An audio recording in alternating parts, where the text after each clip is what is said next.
kasih Bapa, terima kasih Yesus, terima kasih Roh Kudus atas penyertaan-Mu Tuhan. Pada sore hari ini kami dapat kembali berkumpul untuk merenungkan sebagian dari isi firman-Mu Tuhan. Berkatilah hamba-Mu yang akan menyampaikan firman-Mu, dan setiap ucapan perkataan yang akan disampaikan biarlah semua seturut dengan kehendak-Mu. Dan berkatilah juga teman-teman kami yang akan mendengar firman Tuhan. Berkatilah mereka, berikanlah mereka hati yang mau mendengarkan firman Tuhan, agar setiap firman yang disampaikan bisa tersampaikan dengan baik Bapak.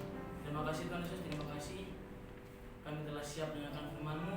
Ini doa kami telah berdoa, haleluya, amin. Amin. Shalom semuanya. Shalom. Sekali lagi shalom. Shalom.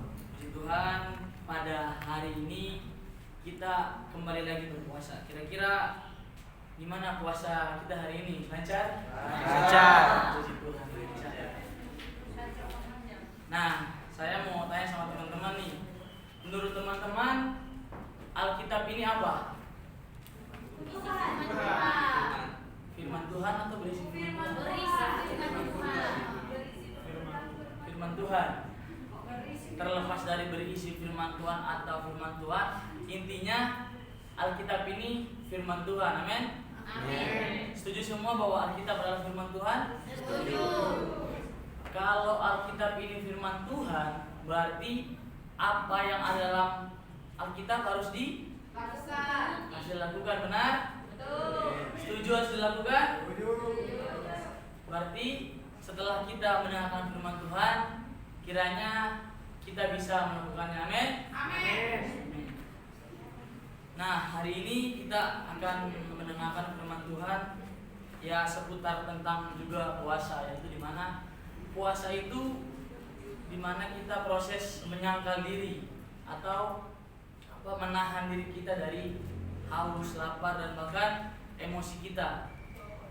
Tuhan menciptakan manusia itu sangat luar biasa. Dia menciptakan manusia pada hari terakhir, bukan pada hari terakhir, sebelum hari terakhir, supaya manusia dapat berkuasa atas semua ciptaannya, baik itu dari tumbuhan, burung-burung di udara, ikan di lautan, dan bahkan manusia dapat mengolah hal tersebut menjadi hal yang bisa kita pakai, contohnya handphone, laptop, mobil, motor, dan semua itu bisa manusia kontrol. Nah, itulah hebatnya dari manusia. Manusia ini dapat mengontrol segala sesuatu, banyak hal yang dapat dia kontrol. Namun ada satu hal yang sangat sulit dikontrol oleh manusia atau dikuasai manusia. Manusia itu sangat hebat, bahkan hewan buas pun seperti singa, harimau dapat dijinakan oleh manusia. Tapi satu hal ini sangat sulit dikuasai oleh manusia. Ada yang tahu apa itu? Dirinya sendiri. Ya, dirinya sendiri. Dirinya sendiri itu, diri manusia sendiri itu sangat sulit dikuasai oleh dia sendiri, manusia itu sendiri. Nah, pada saat ini saya akan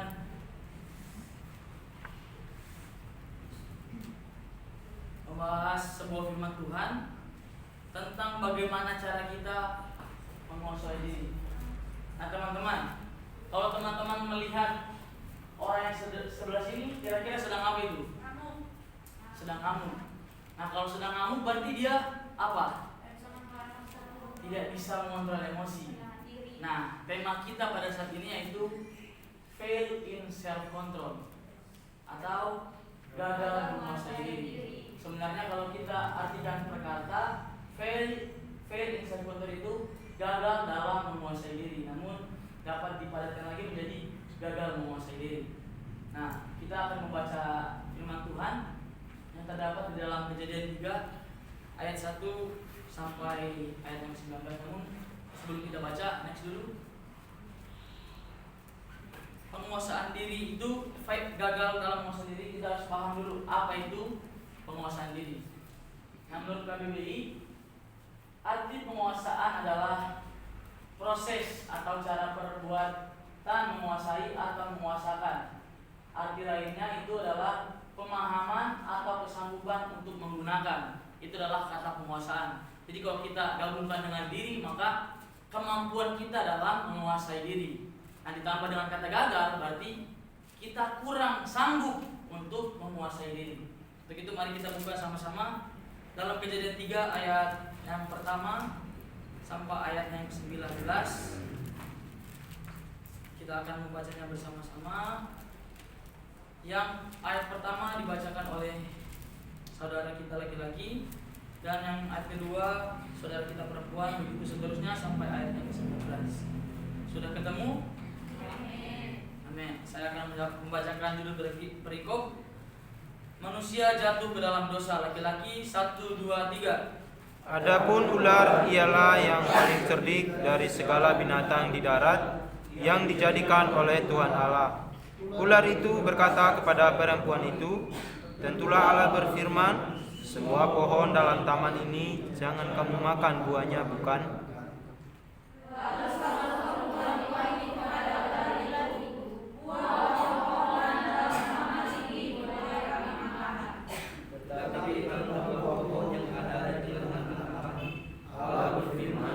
Jangan kamu makan atau buah itu, nanti kamu mati.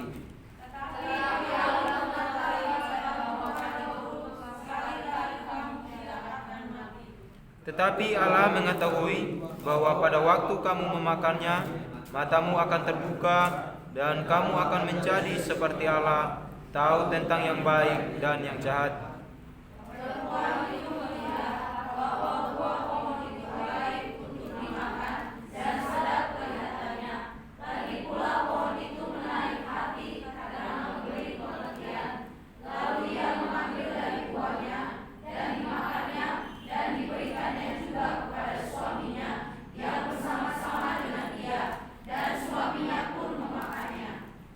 Maka terbukalah mata mereka berdua, dan mereka tahu bahwa mereka telanjang. Lalu mereka menyamat daun pohon ara dan membuat jawat.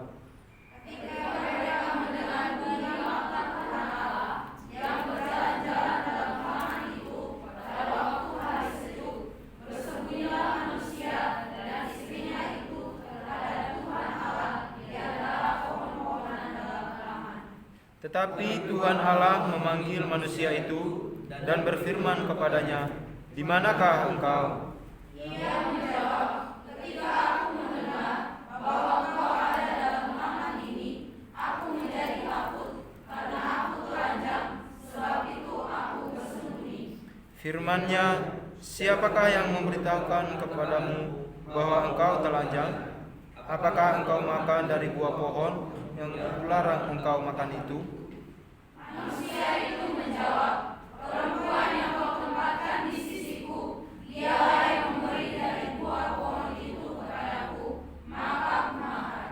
Kemudian berfirmanlah Tuhan Allah kepada perempuan itu, apakah yang telah kau perbuat ini?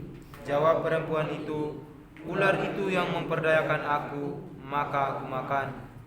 Lalu berfirmanlah Tuhan Allah kepada ular itu, karena engkau berbuat demikian, terkutuklah engkau di antara segala ternak dan di antara segala binatang hutan. Dengan perutlah engkau akan menjalar, dan debu tanahlah akan engkau makan seumur hidupmu. Aku akan mengadakan permusuhan antara engkau dan perempuan ini, antara keturunanmu dan keturunannya. Keturunannya akan meremukkan kepalamu, dan engkau akan meremukkan tumitnya. Firman-Nya kepada perempuan itu, susah payahmu waktu mengandung akan kubuat sangat banyak. Dengan kesakitan engkau akan melahirkan anakmu, namun engkau akan berani kepada suamimu, dan ia akan berkuasa atasmu. Lalu firman-Nya kepada manusia itu, karena engkau mendengarkan perkataan istrimu dan memakan dari buah pohon yang telah kuperintahkan kepadamu, jangan makan daripadanya, maka terkutuklah tanah karena engkau. Dengan bersusah payah engkau akan mencari rezekimu dari tanah seumur hidupmu.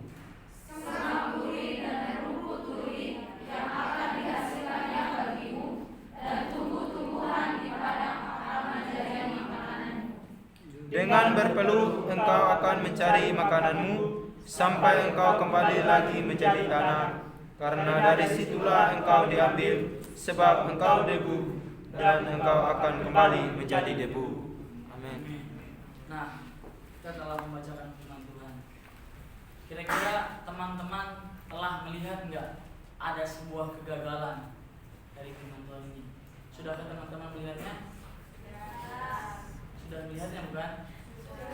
Di sini ada sebuah kegagalan penguasaan diri yang terjadi pada diri, baik itu pada diri Hawa dan terhadap diri Adam juga. Kegagalan itu terjadi karena mereka tidak menguasai diri mereka dalam beberapa hal. Mari kita lihat next kan. Nah, ada 4 hal yang saya ambil kenapa mereka bisa gagal dalam menguasai diri mereka. Yang pertama itu mereka gagal menguasai telinga mereka. Karena ketika ayatnya yang ke-4 dan 5, tetapi ular itu berkata kepada perempuan itu, sekali-kali kamu tidak akan mati, tetapi Allah mengetahui bahwa pada waktu kamu memakannya, matamu akan terbuka dan kamu akan menjadi seperti Allah, tahu tentang yang baik dan yang jahat. Nah, ketika Hawa ini bercengkrama dengan ular, dan ular berkata, semua pohon di sini nggak boleh kamu makan, bukan? Ya, Hawa jawab, karena dia tahu bahwa semua pohon ini bisa dimakan kecuali buah ini. Terus, tapi kalau aku makan buah ini bakal mati. Lalu ular masih tahu bahwa sekali-kali kamu tidak akan mati. Kenapa Tuhan melarang buah ini? Karena nanti kamu akan menjadi serupa dengan Dia. Nah, setelah mendengar ini, Hawa, wah, iya juga ya.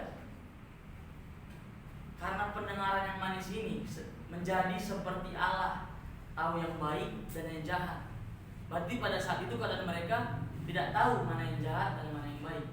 Itu kegagalan pertama yang Hawa lakukan, yaitu tidak menguasai telinga dia. Lalu yang kedua, kita lihat dulu dalam Roma 10 ayat 17. Satu orang minta tolong membacakannya. Roma 10 ayat 17. Jadi iman timbul dari pendengaran, dan pendengaran oleh firman Kristus. Iman timbul dari pendengaran, dan iman itu dari Kristus. Nah, pada saat itu sebenarnya Hawa sudah tahu bahwa kalau dia memakan buah itu dia bakal mati. Tapi setelah dia mendengar yang lain, ternyata sekali-kali tidak akan mati. Nah, dia bergejolak antara dua hal ini. Nah, kelemahan manusia itu yaitu titik lemahnya. Mereka mencari sesuatu yang dapat menguntungkan mereka. Setelah mereka tahu, ternyata kalau kita makan buah ini enggak langsung mati. Ternyata kita bisa tahu bahwa kita bisa tahu yang baik dan yang jahat. Nah, itulah kegagalan Hawa. Lalu yang kedua, Hawa gagal menguasai matanya. Itu terdapat di dalam ayatnya yang ke-6. Perempuan itu melihat bahwa buah pohon itu baik untuk dimakan dan sedap kelihatannya. Lagi pula pohon itu menarik hati karena memberi peringatan, lalu mengambil dari buahnya dan dimakannya dan diberikannya kepada suaminya yang bersama-sama dengan dia, dan suaminya pun memakannya. Nah, di ayat 6 ini telah merangkul semua kegagalannya dia, mulai dari mata, pikiran, sampai hati. Ketika dia melihat, wah, buah ini selain memberikan pengertian, buah ini juga sangat baik, sangat bagus, sangat segar untuk dimakan. Dan juga mereka belum pernah memakan buah itu. Jadi mereka pikir, apa salahnya? Nah, pikiran mereka udah mulai terganti dengan semua hal yang telah disampaikan tadi oleh iblis. Kamu tidak akan mati, kamu bakal tahu apa yang baik dan yang jahat. Sebelum kita lanjut, coba satu orang membacakan Matius 6 ayat 22 sampai 23. Kita tolong kesediaan Jimmy deh membacakannya. Matius 6 ayat 22 sampai 23. Matius 6 ayat 22 sampai 23. Mata adalah pelita tubuh.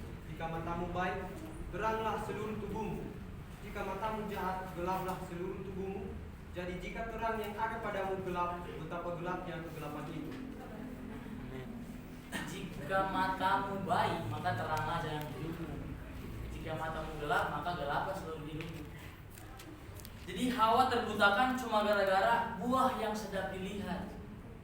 Sampai-sampai dia berani melanggar firman Tuhan karena dia melihat, gila enak banget buah ini, baru dilihat aja udah enak, apalagi dimakan. Nah karena itulah manusia selalu gagal dalam menguasai dirinya karena selalu mengikuti keinginan daging.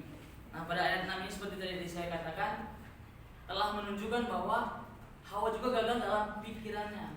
Selain Hawa, di sini juga Adam termasuk. Sudah masuk dia gagal dalam pemikirannya. Karena seharusnya dia sebagai seorang laki-laki, sebagai seorang pemimpin, harusnya dia memiliki pemikiran yang lebih matang daripada si Hawa ini. Karena dia juga yang dulu diciptakan dan dia juga yang lebih tahu bagaimana Tuhan itu. Yang seharusnya dia bisa melarang Hawa ini untuk memakan buah itu.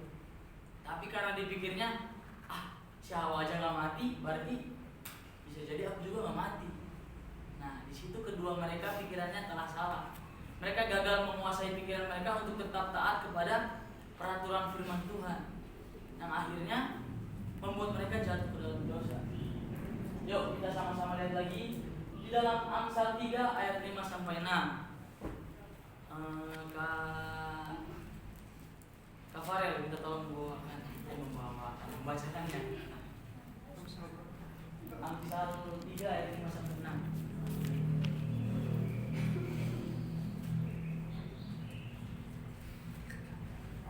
Amsal 3 pasal Amsal 3 ayat 5-6. Percayalah kepada Tuhan dengan segenap hatimu dan janganlah bersandar kepada pengertianmu sendiri. Akuilah Dia di dalam segala lakumu, maka Ia akan meluruskan jalanmu. Janganlah engkau menggegap dirimu sendiri bijak. Takutlah akan Tuhan dan jauhilah kejahatan. Janganlah menganggap dirimu bijak dan jangan mengandalkan pemikiran kita sendiri. Pada saat itu Adam dan Hawa, padahal dia sudah tahu Tuhan melarang untuk memakan buah itu karena mereka bisa mati. Tapi mereka bersandar pada pemikiran mereka sendiri. Mereka pikir, wah benar juga yang dikatakan ular. Jangan-jangan kalau aku makan ini bisa jadi aku seperti Allah. Mereka berpikir, makan aja lah, siapa tahu aku bisa jadi hal yang baik. Bisa tahu hal yang baik dan yang jahat. Itu adalah sesuatu hal yang baik menurut mereka. Padahal kalau kita kaji lagi sebenarnya itu adalah peraturan yang dimana kalau mereka melanggar itu, maka hubungan antara mereka dengan Tuhan menjadi rusak. Itulah kegagalan mereka dalam sebuah pikiran. Lalu mereka gagal menguasai hati mereka. Sebenarnya kalau mereka berhasil dalam menguasai hati mereka, maka mereka akan teguh berpegang pada peraturan yang Tuhan telah tetapkan. Namun karena hati mereka telah terkecoh oleh hal yang menarik itu, hal yang buah yang sangat bagus dilihat, dan ketika memakan itu kita mendapatkan hal yang luar biasa, sehingga hati mereka yang harusnya fokus kepada Tuhan malah fokus kepada buah tersebut. Hati mereka malah fokus kepada buah tersebut. Bagaimana kalau saya memakan itu, saya bisa menjadi seperti Allah, mengetahui baik dan yang jahat. Jadi akhirnya mereka salah menggunakan hati mereka dalam hal yang benar. Nah, jadi kita belajar pada sore hari ini bahwa Adam dan Hawa itu gagal dalam 4 hal, yaitu mereka gagal menguasai telinga mereka gagal menguasai mata mereka, dan gagal menguasai pikiran dan juga hati. Sebenarnya keempat hal ini bukan hanya terjadi pada Adam dan Hawa saja, melainkan sering terjadi pada diri kita, termasuk juga saya. Seringkali kita gagal menguasai mata kita, apalagi cowok-cowok. Waduh, cowok-cowok ini kalau melihat cewek yang aduhai, depan belakang mata udah mulai ternodai. Setelah dari mata mulai kepikiran, gimana cewek yang montok itu kalau jadi pacar saya. Aduh, luar biasa sekali. Dari pikiran mulai ke hati. Aduh, enak enak sekali kalau punya pacar seperti itu. Nah, itu dalam kehidupan sehari-hari. Sebenarnya cewek juga, bukan cuma cowok-cowok. Cewek-cewek kalau lihat Shopee, waduh, sepatu ini bagus Terus denger lagi temannya, iya kemarin aku beli harganya murah loh, lagi diskon. Waduh, pas sudah check out langsung, harga murah gratis ongkir, cek gas. Udah gagal dalam mengelola uang juga. Padahal uang lagi pas-pasan, tapi mencoba diri menjadi yang cantik smehoy. Padahal itu bukanlah kepentingan kita yang utama. Oke, next. Selanjutnya, setelah kita gagal mengontrol diri kita, maka kita akan kehilangan kendali atau lost control. Kehilangan kendali ini terjadi karena ketidakmampuan diri kita untuk mengontrol 4 hal tadi, sehingga yang terjadi adalah sebuah kesalahan. Nah, sebenarnya tadi yang saya contohkan itu mungkin kalau cowok melihat cewek yang cantik, kalau cewek melihat sebuah barang. Tapi kalau lebih dalam lagi kita dalami 4 hal ini, mata, telinga, hati, dan pikiran, itu lebih dalam lagi. Contohnya kita melihat orang pakai pakaian bagus, hati kita iri, kok dia seperti itu sih. Akhirnya mulai dari situ ngomongin ke orang, ih dia kok sok-sokan ya. Atau orang lebih pintar dari kita, akhirnya pikiran kita juga mulai berpikir jahat kepada dia. Kok dia sok-sokan ya, mentang-mentang dia tahu segalanya, akhirnya dia sok-sok mengatur. Karena kegagalan itu akhirnya kita lost control, yang menjadikan diri kita menjadi marah. Seperti gambar tadi yang pertama, membongkar buku. Yang merusak kita, hubungan kita dengan orang tersebut, itulah yang merusak. Kalau Adam dan Hawa pada saat itu, hubungan mereka dengan Allah menjadi rusak. Sebenarnya itu juga terjadi pada kita, karena Tuhan juga telah mengatakan pada perjanjian baru, kasihilah sesamu seperti dirimu sendiri. Nah, kalau kita kehilangan kendali, lost control, dapatkah kita mengasihi diri orang lain seperti diri kita sendiri? Tentunya tidak. Pasti kita menyinyiri orang tersebut, menghakimi orang tersebut. Itulah hasil dari kehilangan kendali, kehilangan kontrol dari hati, pikiran, mata, dan telinga. Kalau kita bisa mengendalikan hati, pikiran, mata, dan telinga kita, otomatis hidup kita tidak akan ada yang namanya saling iri, saling senggol, saling singgung, apalah itu.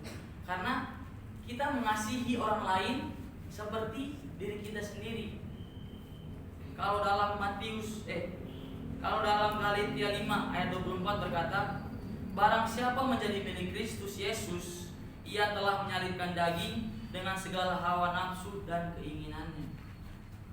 Jadi kalau kita telah mengenal Yesus, kedagingan kita itu telah disalibkan, yang artinya telah mati.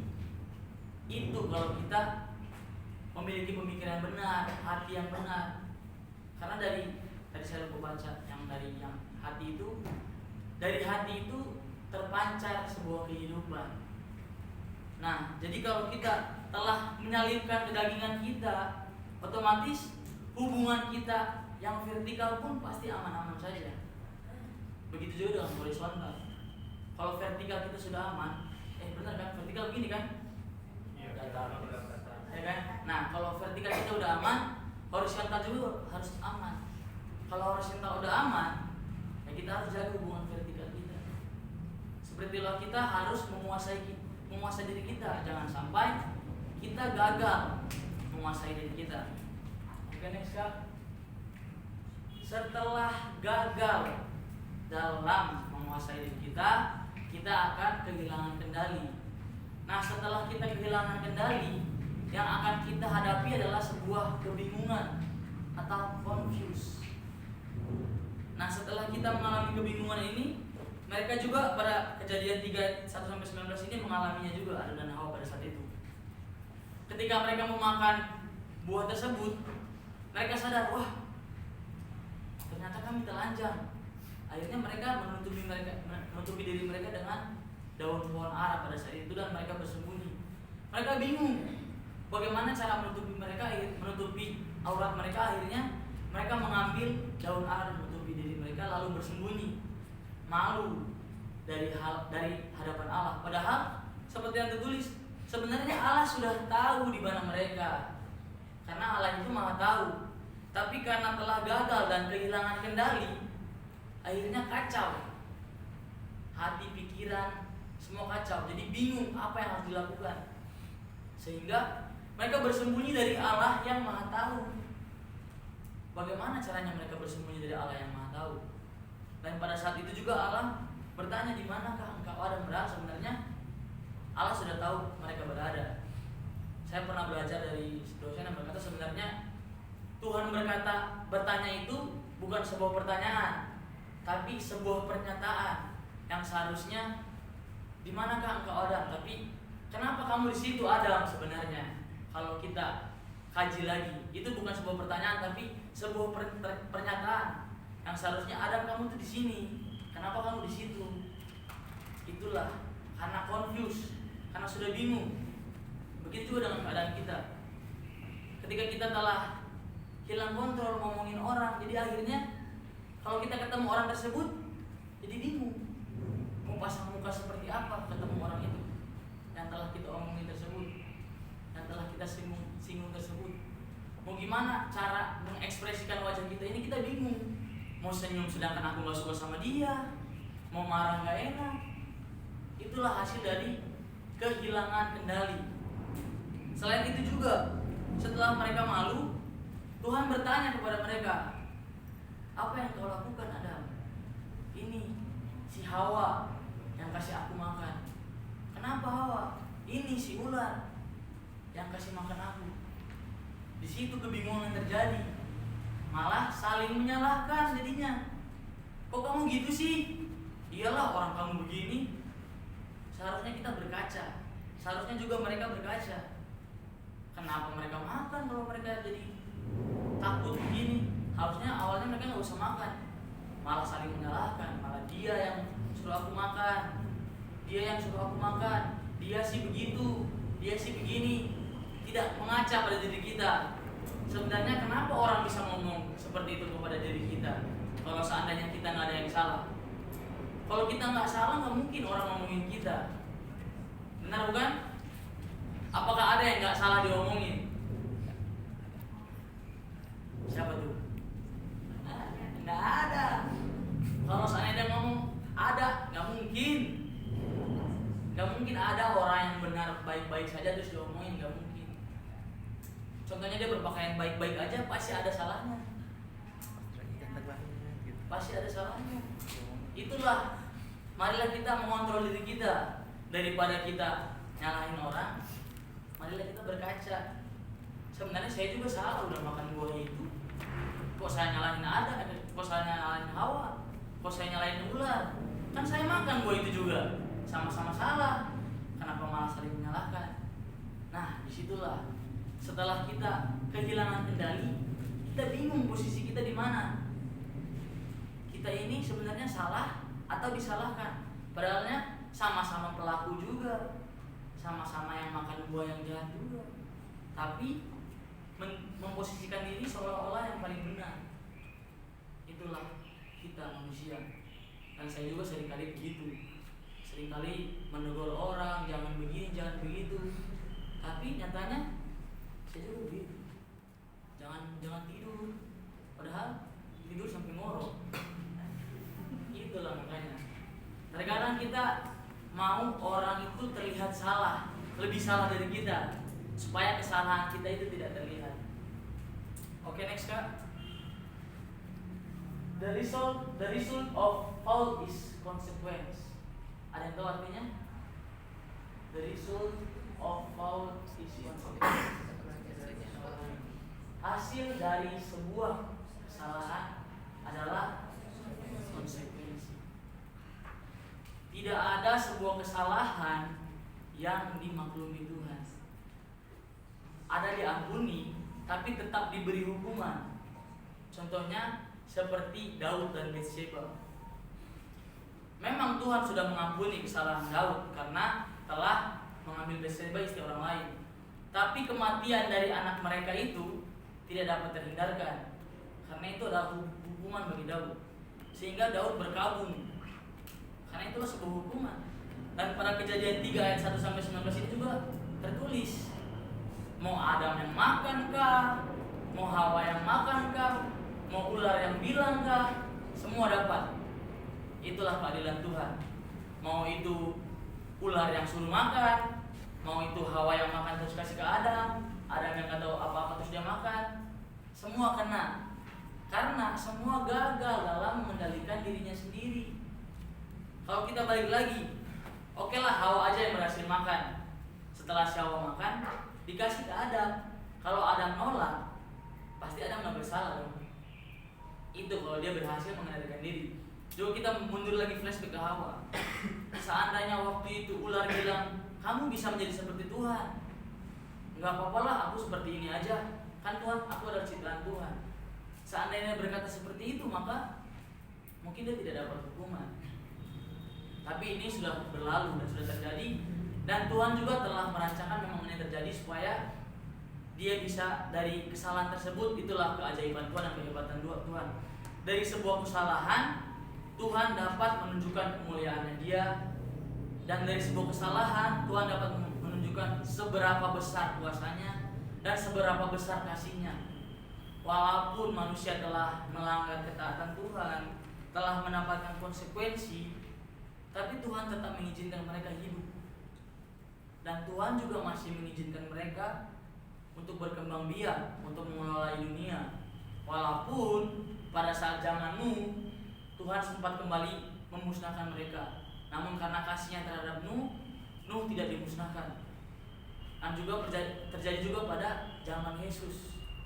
Karena kasih-Nya yang begitu besar, walaupun manusia ini penuh dengan kesalahan, akhirnya Yesus datang sendiri ke dunia, menyalibkan dirinya untuk menebus semua kesalahan kita. Tapi pada saat ini masalahnya masih saja saya dan saudara dan teman-teman semua masih sering kali gagal dalam mengendalikan diri. Contohnya itu kita sering kali menggunakan yang Paulus berkata di dalam Roma 7 ayat 19.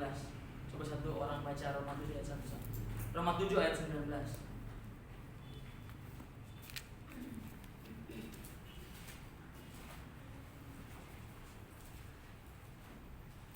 Sudah ada yang mendapatkannya? Roma 7 ayat 19. Bukan apa yang aku kehendaki, yaitu yang baik yang aku perbuat, melainkan apa yang tidak aku kehendaki, yaitu yang jahat yang aku perbuat. Nah, ayat ini seringkali menjadi senjata buat kita membenarkan diri. Sebenarnya aku pengen lakuin yang baik, tapi malah yang jahat yang terjadi. Ayat ini seringkali dijadikan untuk pembelaan ketika kita melakukan salah. Yalah, saya kan lemah, saya kan gak bisa apa-apa. Jadi sebenarnya saya pengen lakukan yang baik, tapi malah yang jahat dilakukan. Ini adalah senjata kita. Padahal sebenarnya arti dari Roma sebenarnya ini, kalau kita pilih, kita lebih memilih hidup dalam roh atau dalam daging. Sebenarnya itu Paulus memang tahu daging itu lemah. Ya udah, kalau tahu daging itu lemah, hidup dalam roh. Kalau hidup dalam roh berarti kita tidak bersandar pada pengertian kita sendiri. Kita mengandalkan Tuhan. Itulah yang harus kita lakukan. Walaupun di dalam proses kita melakukannya pasti ada sebuah kesalahan. Tapi jangan sampai adanya ayat ini kita justru menjadikan senjata alat ini. Kayak ya udahlah, orang kita lemah, kita juga pasti melakukan kesalahan kok, kita nggak ada yang sempurna. Kalau kita berpikiran seperti itu juga sudah gagal mengendalikan diri.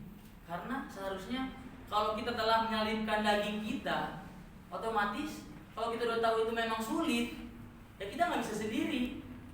Kita perlu campur tangan Tuhan. Kalau kita tahu kita tidak bisa sendiri, ya jangan sendiri. Perlu yang namanya bantuan Tuhan. Itulah mengapa Tuhan bilang jangan bersandar pada pengertianmu sendiri, karena kamu gak akan sanggup kalau tanpa Tuhan. Nyelamatin diri dari dosa aja gak mampu, butuh Tuhan tolong. Jadi jangan merasa diri mampu, karena kita bukan apa-apa. Memang kita lemah dalam daging, tapi dalam Tuhan kita bisa melawan hal tersebut. Buktinya pada hari ini kita berpuasa lancar dari awal sampai akhir, karena kita mengandalkan kekuatan Tuhan. Kalau kita mengandalkan diri kita sendiri, lapar, perut bunyi, gaskan, lagi yuk, ada Indomie nggak? Tapi karena kita mengandalkan kekuatan Tuhan, dikit lagi mau ibadah buka puasa, yuk tahan, pasti bisa. Ya pasti bisa. Itulah. Tapi kalau kita mengandalkan kita sendiri, udahlah minggu depan juga puasa lagi, minggu depan aja baru puasa. Pada hari ini, mari kita sama-sama belajar. Marilah kita menguasai diri kita. Janganlah kita menjadi orang yang fail dalam menguasai diri kita sendiri. Kita bisa menguasai orang, kita bisa memimpin, tapi nyatanya kita gagal dalam diri kita sendiri. Mungkin firman Tuhan ini bukan untuk teman-teman saja, tapi firman Tuhan juga ini untuk saya. Dimana saya juga banyak belajar dari firman Tuhan ini. Ternyata begitu banyak kegagalan dalam hidup saya, sehingga ya seperti ini jadinya. Ada di tempat ini, itu semua karena kegagalan. Tapi seperti yang saya katakan, itulah kuasa Tuhan. Seberapa hancur hidup kita, seberapa gagal hidup kita, dari situlah Tuhan menunjukkan kuasanya. Tapi ingat, jangan bangga kalau melakukan dosa. Jangan berpikir, ya Tuhan mengampuni kita kok nanti, boleh kita lakuin aja. Demikian firman Tuhan pada saat ini. Kiranya teman-teman dan saya juga dapat belajar dari hari ini. Kedepannya kiranya kita dapat mengontrol diri kita bisa lebih baik lagi. Demikian firman Tuhan. Mari kita berdoa. Terima kasih Bapak, firman Tuhan yang begitu sangat indah bagi kami. Pada sore hari ini kami belajar Tuhan untuk menguasai diri kami, mengontrol diri kami, untuk menyalipkan kedagingan kami, agar kami mampu menjalani kehidupan ini sesuai dengan kehendak Tuhan. Terima kasih firman Tuhan ini yang begitu indah yang mengajari kami, supaya kami selalu mengandalkan Engkau dalam hal apapun Tuhan. Ya Tuhan, mungkin dalam kehidupan kami begitu banyak kegagalan-kegagalan yang telah kami lakukan.